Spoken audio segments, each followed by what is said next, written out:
তোমাদের দেখাবো আমি এখন একটা আর্মেনিয়াম শসা যেটাকে বলা হয় বা আর্মেনিয়াম কুকুম্বার। তো এই যে দেখো কত বড় আছে এটার সাইজ, তোমরা বুঝতে পারবে। আমি কিছুক্ষণ আগে নর্মাল শসা গাছ থেকে পেরে নিয়ে এসেছি, দেখো এটাকে। আর এর পাশে পাশে প্যারালালি এটা যদি আমরা দেখি তো কত বড় আছে, মানে এর সাইজটা আমার হাত থেকেও বড় আছে।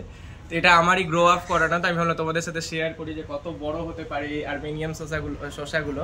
এমনি তো এটাকে বৈজ্ঞানিক ভাষায় বলা হয় কুকুমিস মেলো ভার ফ্লেক্সিউসিয়াস, আর নর্মাল যেটা শসা হয় এটাকে বলা হয় কুকুমিস স্যাটাইভা। তো এটার ক্ষেত্রে আমি বলবো এটার মধ্যে যতটা মানে নিউট্রিশন শসার মধ্যে থাকে, মানে vitamin A, C, E, potassium, phosphorus, zinc সবগুলো এটার মধ্যেও পাওয়া যায়। আর এটার মধ্যে একটা এক্সট্রা মানে যেটা বলতে চাই, তো ইরেপসিন বলে এক ধরনের এনজাইম পাওয়া যায়, যেটা খেলে যেটা ইরেপসিন আমাদের মানে ডাইজেশনে খুব সাহায্য করে।